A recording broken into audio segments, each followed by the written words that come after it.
Hello, everybody. Jim Malone here, coming to you live on Dallas Trading Floor. Well, it's Monday, and we're in earnings season, and some surprises, I guess. Software stocks seem to be doing really, really well right now. Interestingly enough, I don't have enough of them, that's for sure. But let's get into it. Basically, we're in a confirmed uptrend, and the market, the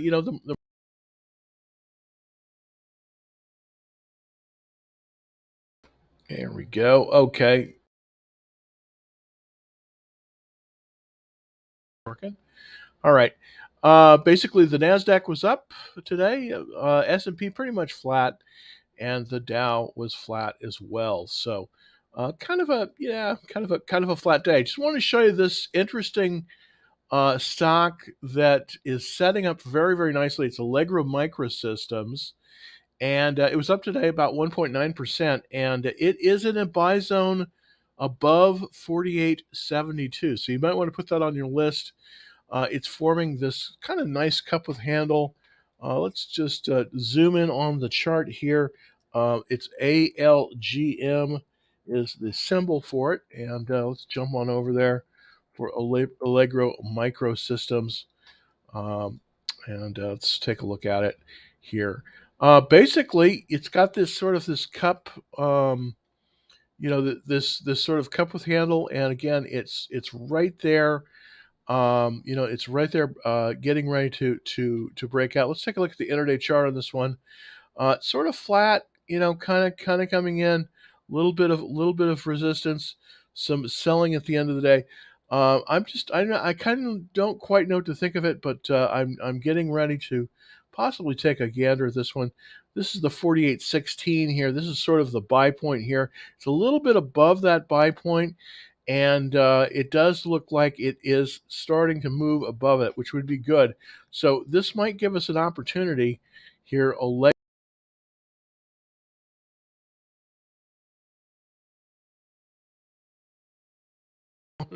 Okay, well, we don't have to have the camera. That's not necessary. Um, Another one that is Trip.com. That's setting up as well with a 40.17 buy point as well. And let's look at TCOM, a little bit on the live chart, TCOM, and see what is happening there. This is Trip.com. It's an ADR.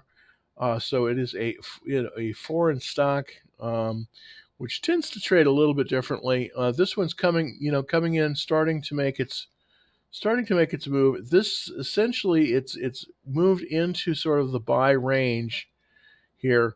The consolidation, the buy point is 40.17.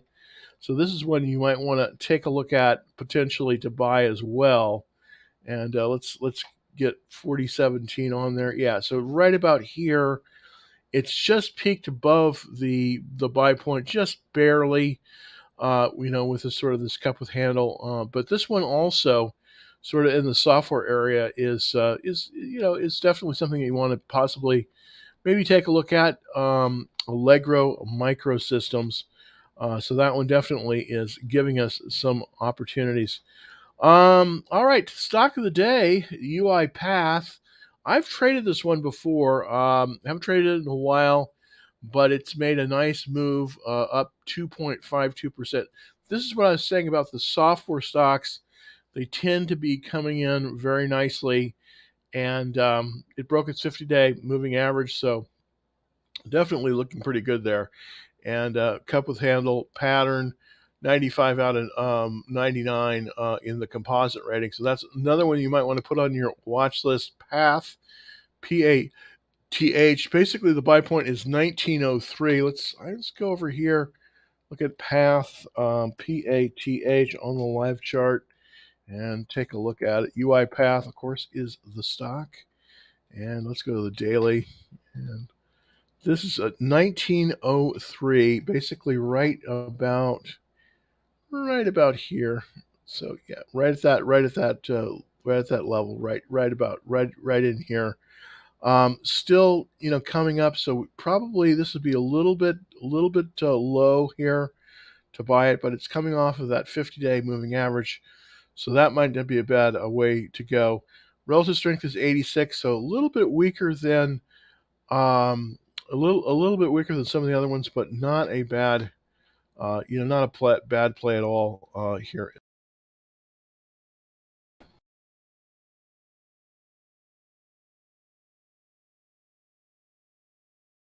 So let's see if I can get this. Yeah, well, it doesn't matter.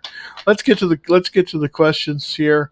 I'm still banned on TikTok at least for a little bit of more time. So before we get into that, let's kind of go through kind of where the market is. The recommended exposure to the market is 80 to 100%. We're in a kind of an uptrend.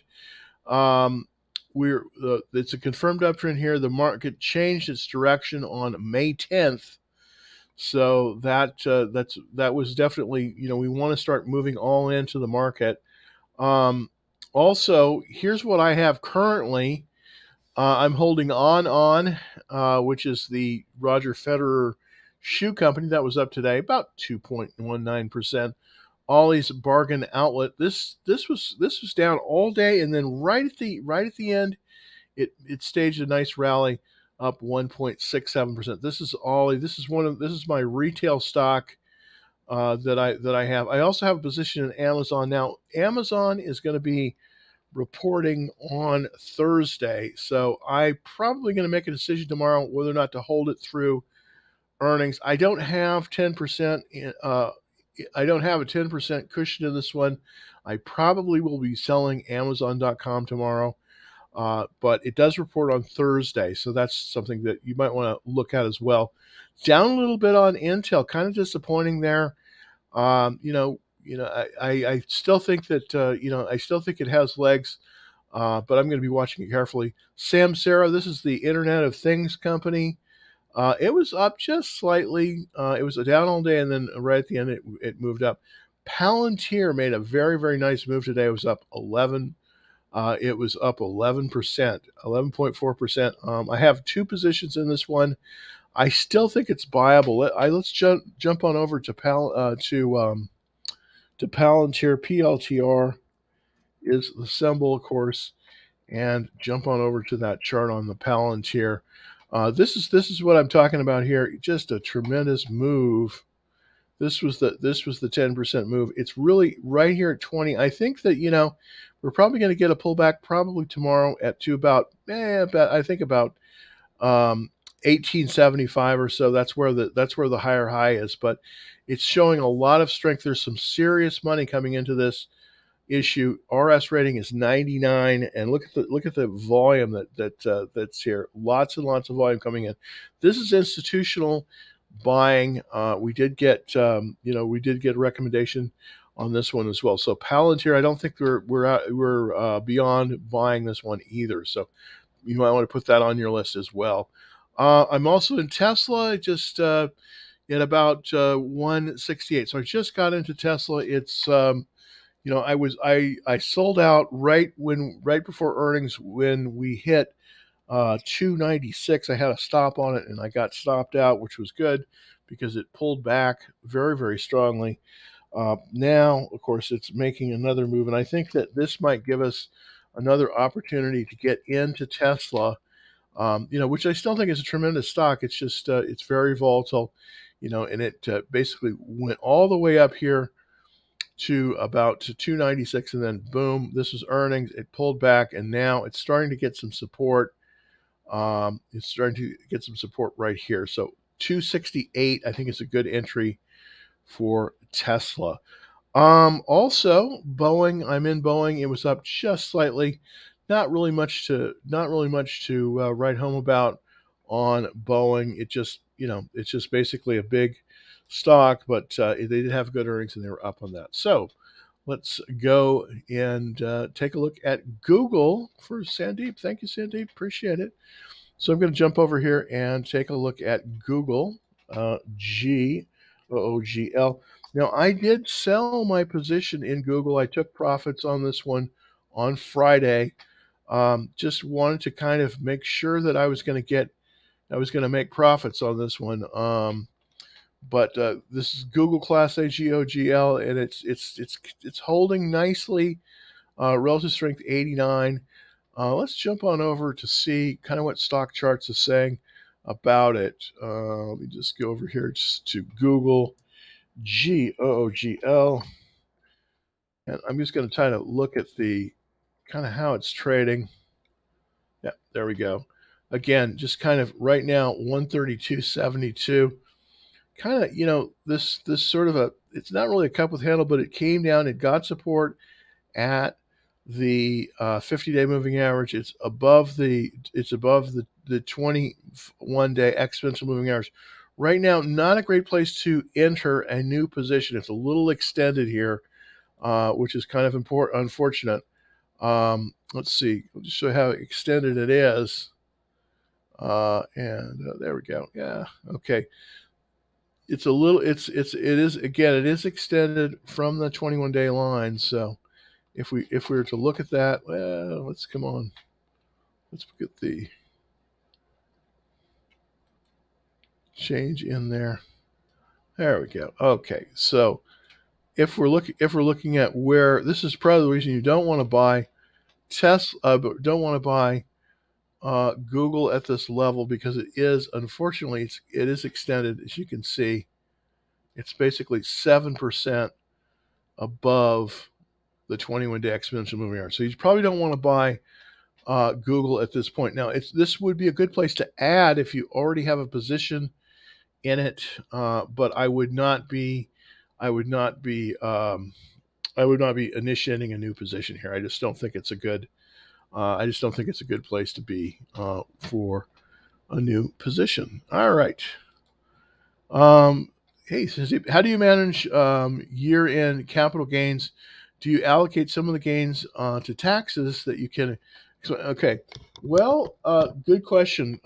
Good question. Most of my gains are short term, so unfortunately, I have to pay the full boat.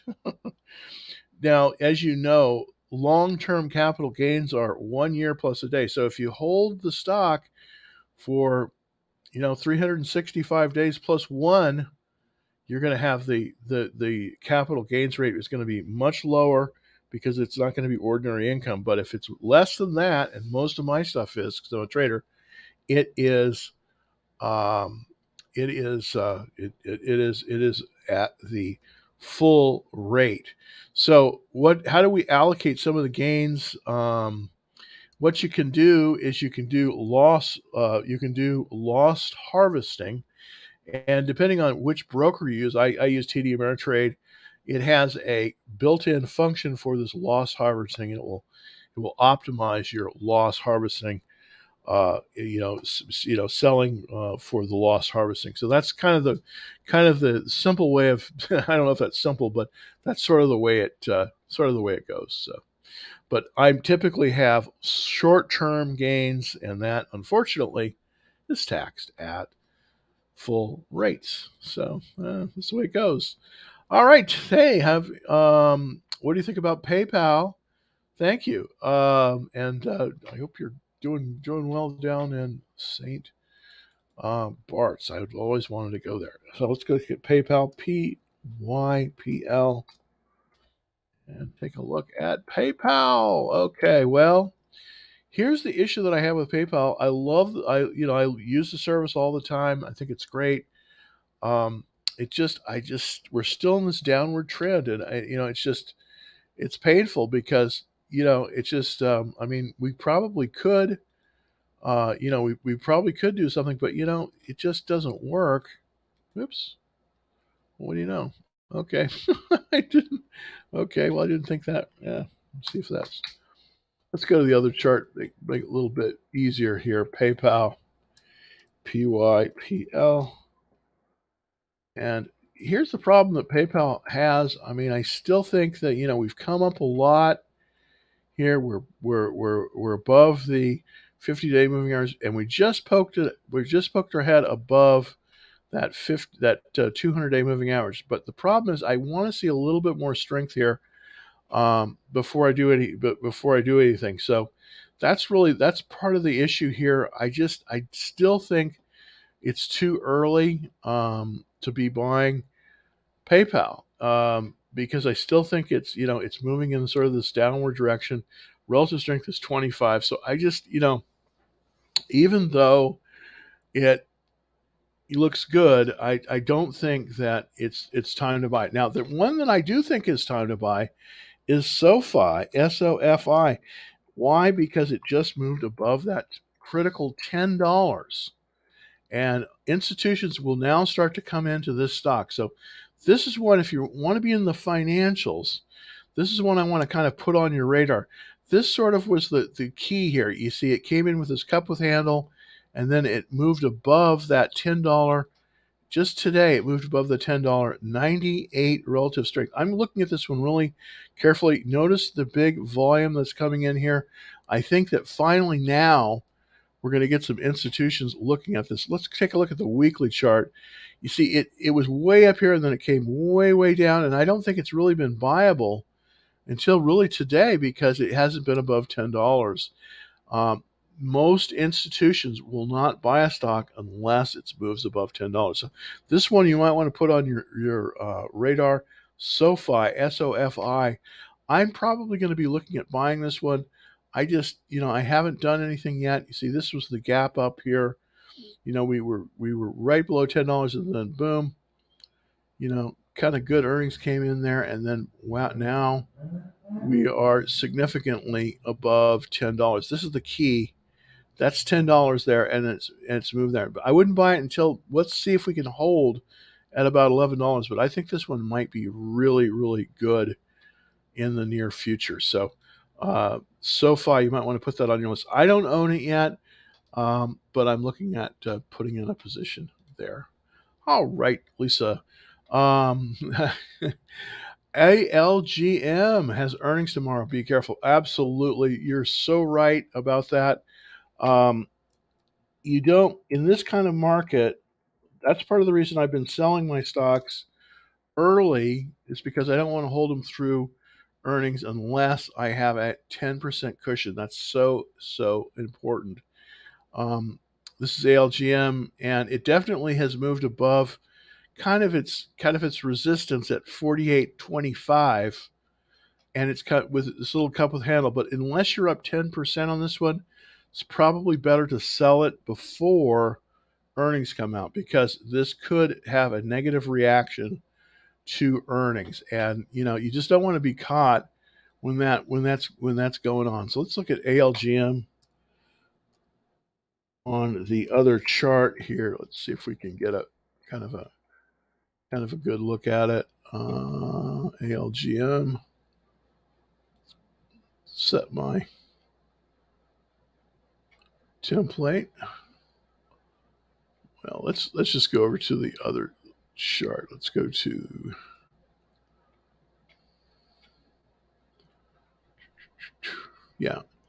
So again, situation here comes down, and it's up at 51. But I definitely think that if you're not up 10% on this one, I would sell this one tomorrow. I mean, earnings are happening on the 1st, so tomorrow this gonna be before the market opens. So wow, so that's interesting. Okay, so I'm not holding this currently, but I think that you definitely, I don't know, if you didn't sell it and you're not up 10%, I mean, this could pull back. Let's kind of see what happened before. Let's see, last earnings on the 5th, on the 10th of May. We sort of, it wasn't that much of a reaction, but I would be quick on the draw here because you could get a pullback. So unless you're up 10%, I would be very, very careful on this. All right, let's look at Palantir. This is one I did buy. I own it in two. I have two positions in Palantir, PLTR. And let's take a look at it on the weekly chart first. That's looking. Palantir got a upgrade by I don't know what brokerage came out with it, but very, very strong here. This is sort of the resistance right here at about 17, and we're quite above this. Now, I do think we're going to get some resistance at 20, so I probably would be a little bit careful buying it here. I think that, we kind of want to see how it's gonna trade, but 99 relative strength. I think that we're likely to see this thing move very, very nicely. So let's look at the intraday chart on it, and basically, we're right here at 19, and it seems like it's holding very, very nicely. I definitely think there's going to be resistance at 20. You can see it came up to 20, then it pulled back, and then now it's going to make another attempt. But this is really good action in terms of the volume. You can see all that volume coming in. This is institutional money, so I think if it moves above 20, you might be able to buy another position here. That's kind of my opinion on Palantir. I think it's getting some really, really good traction right now, and the software stocks are doing well. So yeah, I mean that's I definitely think it's viable. Let's look at Snowflake, SNOW. This is one I don't have. Lots and lots of institutional people that I know that use this stock really, really like it. They like the Snowflake service. People really, really like it. But one thing is a little bit. Oops, that's not the right one. That's lithium. Snow, SNOW. I was going to say that's a terrible chart. There we go. There's Snowflake. There we go. Here's some good stuff's going on with Snowflake. We've got the Golden Cross where the 50-day moves above that 200-day. So that's bullish. It seems to have pulled. It seems to be dancing right around the 50-day moving average. I don't know.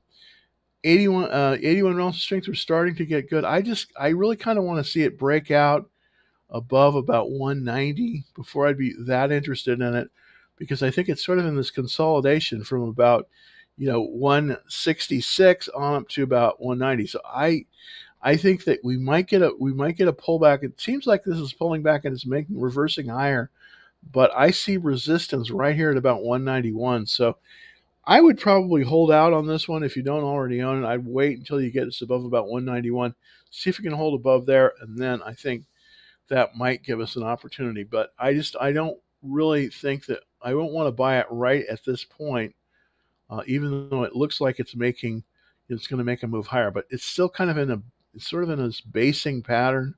So I would be a little bit concerned about that.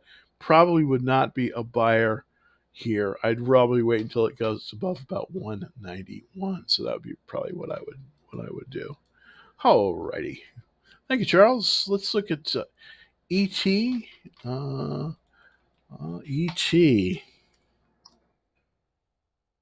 And that, of course, is Energy Transfer Partners. By the way, Energy Transfer Partners, caveat, I did work for Sunoco at one point before the pandemic, and they are owned about 50% by Energy Transfer Partners. So I just wanted to throw that out there.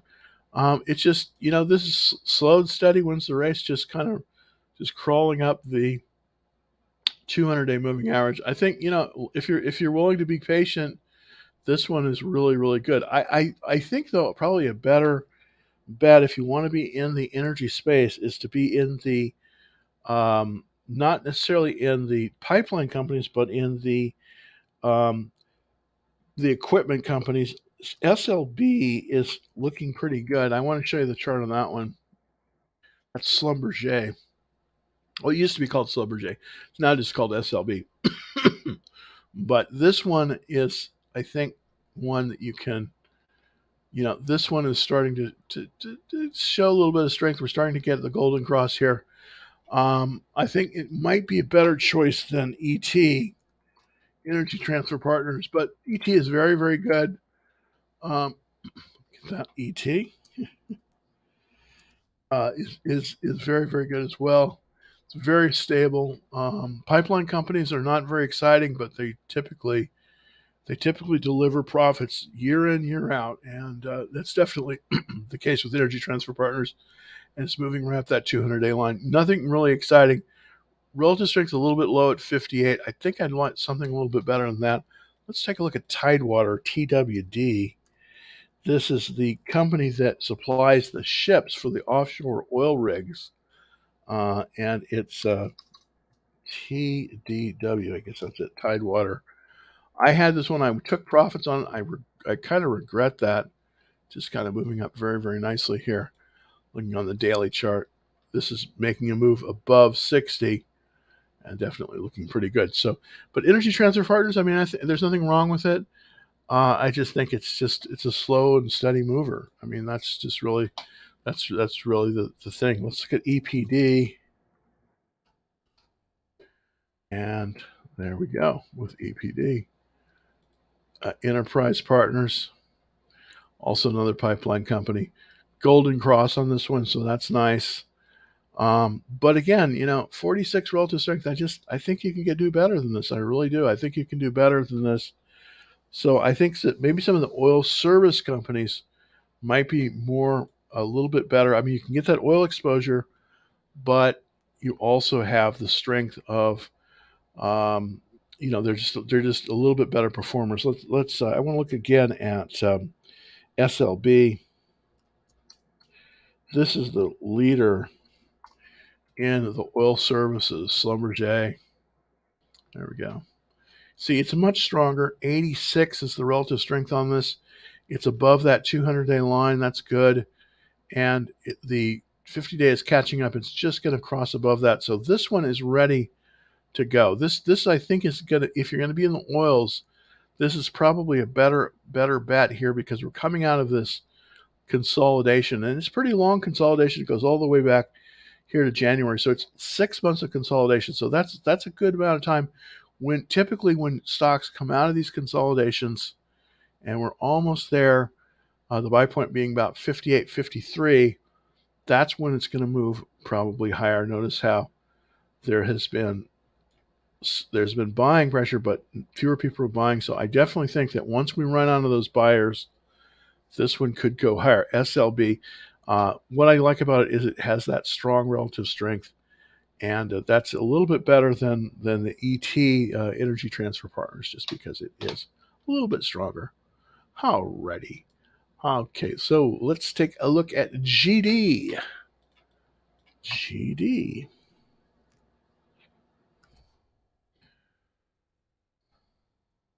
General Dynamics. I have not looked at General Dynamics in years. Death cross on it though. The 50 days moving below that 200-day. I hate to say it, but if we have war in Ukraine, this probably will do well. I mean, I'm not endorsing anything, but that's kind of the situation.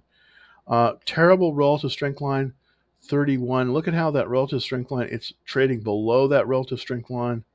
So up until June, it was underperforming the market. Now it's starting to perform a little bit better, but it's still under the 200-day line. I would not buy this one.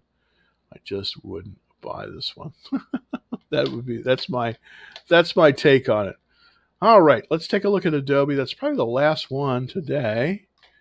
I will be back on TikTok tomorrow. I had a little bit of a problem with TikTok. I got banned for a week.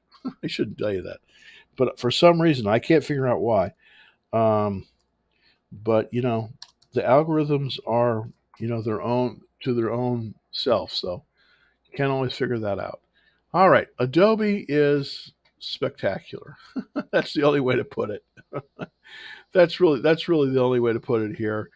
Relative strength 95, just super great. 95 relative strength, that means it's in the top 5%.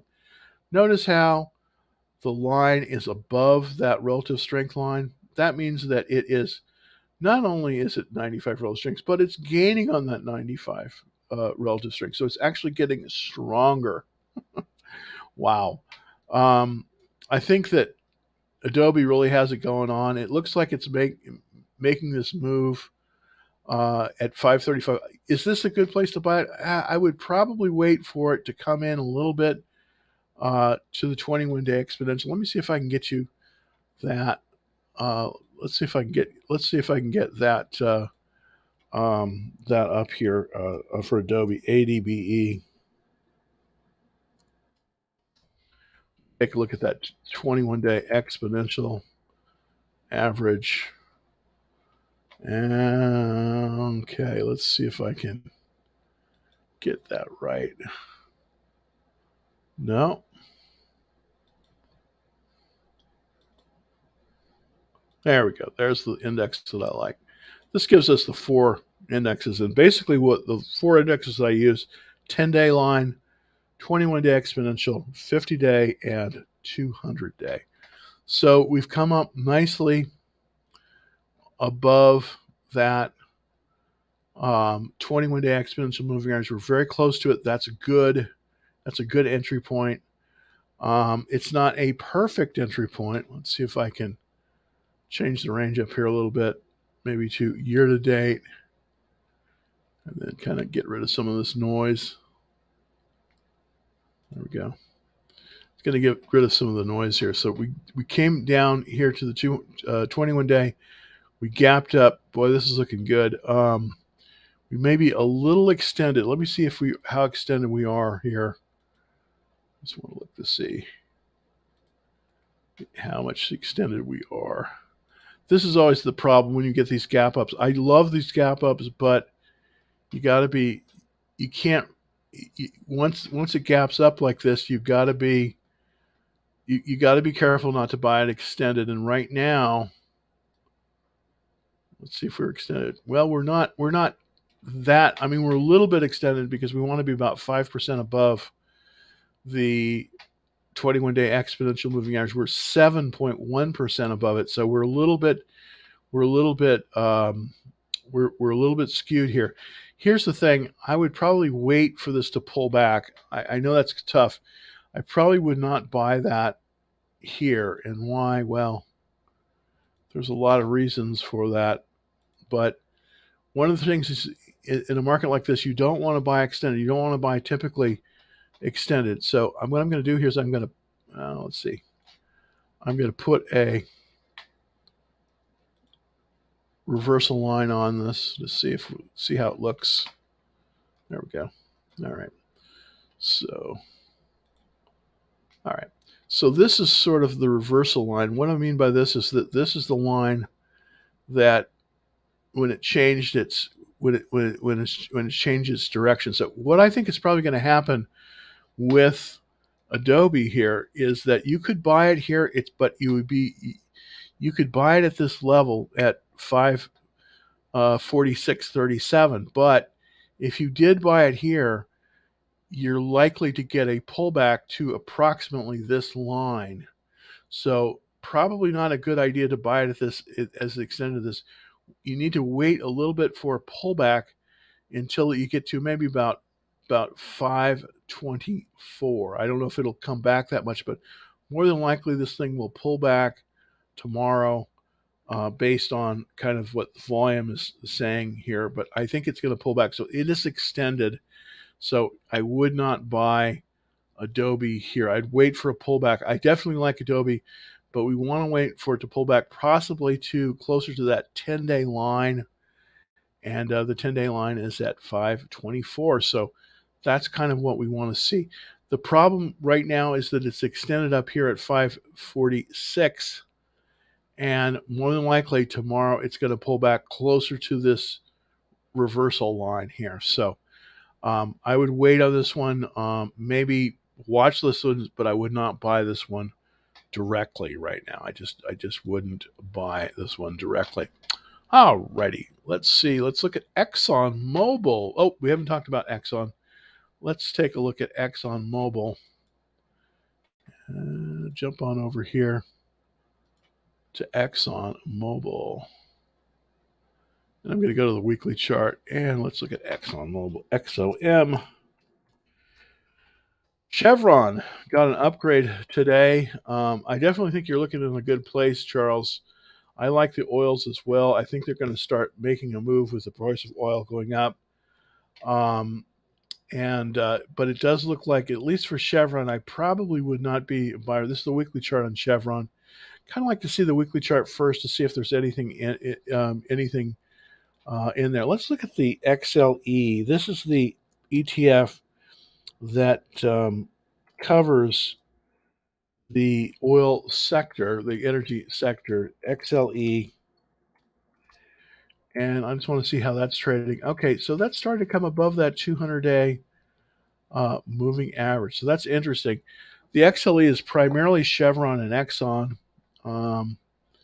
It's 49. Let me also look at Chevron CVX. And that is also below the 200-day moving average.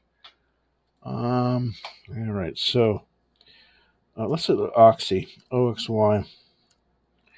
If that's above the 200-day. No, they're all below the 200-day moving average. Really don't want to buy it down there. That can be deadly. So let's look at, of course, Denbury Resources was acquired by Exxon, so that's no longer available as a ticker. Let's look at Exxon again, XOM. And of course, one of the good things about ExxonMobil, of course, is it is a tremendous dividend stock. I mean, even if it kind of goes flat, you're going to make money on the dividends. Here's what I'm seeing here: 31 relative strength. The relative strength line is moving down, and the trend is moving up. That's good, but we're still below that 200-day line. I would not buy this here. I would wait for more strength. Just my opinion. All right, let's look at Now. ServiceNow. That's another great stock as well. These are great stocks. NOW. This one is a little bit stronger than ExxonMobil. I think it's best to watch this ExxonMobil, but and start to look at it when it goes above that 200-day line. But right now, I wouldn't buy it. ServiceNow is a different story. The 50 days moved above that 200-day, so that's the golden cross. Relative strength is 90, so that's very strong. It's in the top 10%. If we analyze the relative strength line versus the trend, this is actually improving this relative strength. You can see the relative strength line is relatively flat, whereas the trend, at least in the last month or so, on the weekly chart for ServiceNow is good. So this is improving in strength. The question is, where is that buy point? My guess is we're right about at the buy point. That's about 600 for ServiceNow. That's going to be your buy point. So here's what I would do. It's probably going to handle out. It's probably going to pull back here. Let's look at I want to look at the little bit more detailed chart here for ServiceNow, NOW. Oops, we couldn't find it. Bow wow. Okay. Let's see if I can work it right here. So now, NOW. Let's look at that chart. All right, ServiceNow. Wow, this is really good. Yeah, this is showing really good action. It came down to the 21-day exponential moving average. Boom, it got support, moves right up to the 10-day line. That's looking very, very good. That's looking very, very, very good. And if we put a trend line in there, yep, that's our trend line. We're going to get rid of that. There we go. If we put that trend line in, let's see if we're above that or not. Okay. So what I'm going to do is I'm going to look at that trend line. Yeah, we kind of...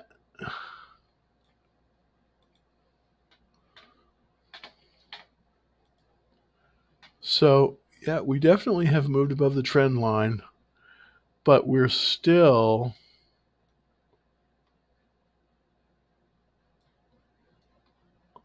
Yeah, we're just above that trend line. So it does look like a reversal higher off of that, a bounce off of that 20-day line. Yeah, I mean, I definitely think this is likely to move higher. We're relatively close to the 21-day exponential moving average at 571. Let me just look here real quick at the amount of how far above we are. The reason I always do this is because we don't want to buy extended. This is the main thing is when a stock reverses like this, which it has. Yeah, that's perfect. That's a really, really good. That's only two That's less than 3% above the 21-day line after the reversal. That's a good place to buy it. That's actually a very good place to buy the stock. Um, we're not buying it too far away from that 21-day line, so I definitely think this is a good place to buy it. Great stock. Everything's lined up. The 200-day line is at the bottom, 50, 21, 10. So this is looking very, very good. You could definitely buy this one. I think that would really work. All right, and we did cover SoFi, but let's cover SoFi again, and we also did cover Palantir as well earlier. But let's take a look at SoFi again. SoFi is starting to be very viable. Um, I have held off on buying it because typically below $10, institutions won't typically buy.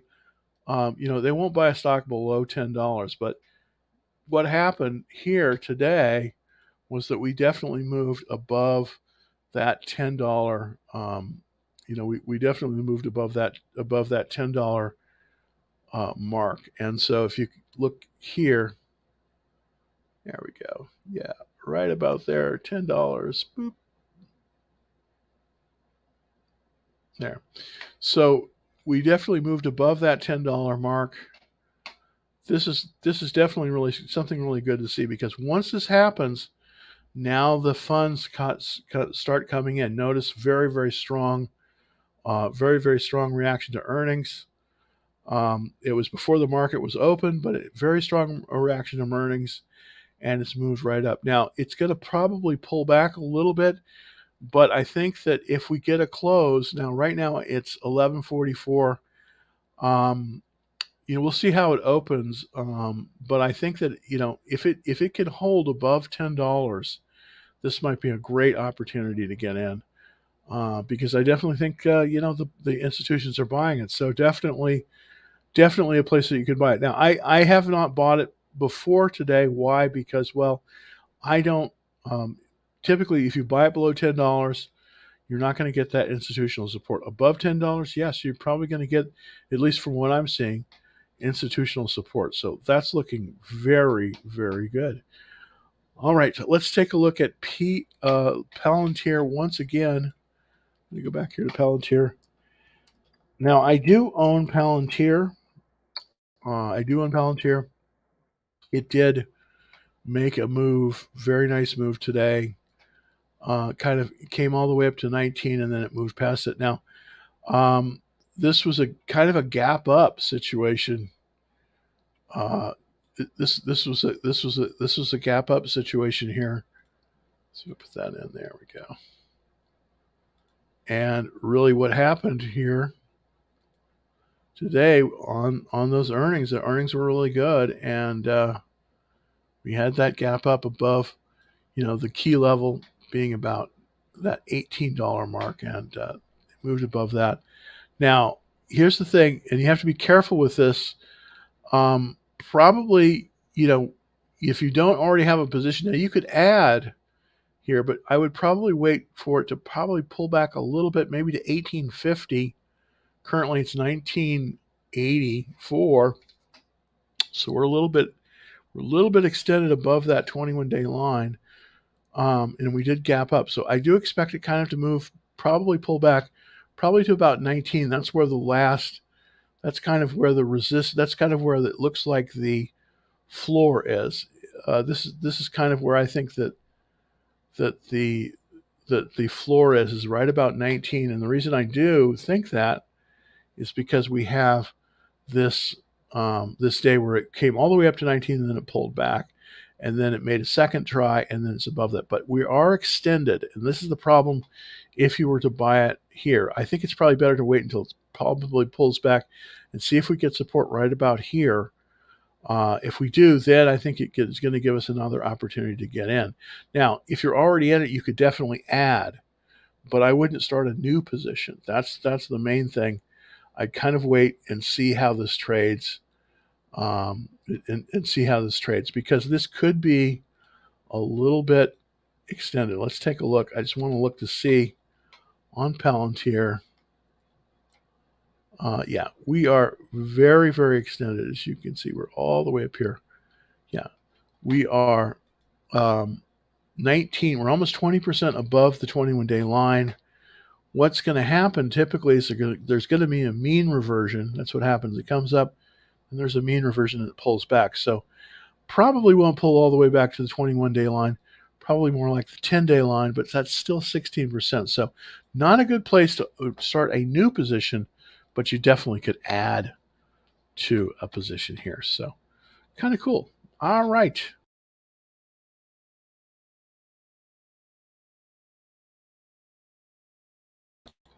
All right. That's what I got kind of today.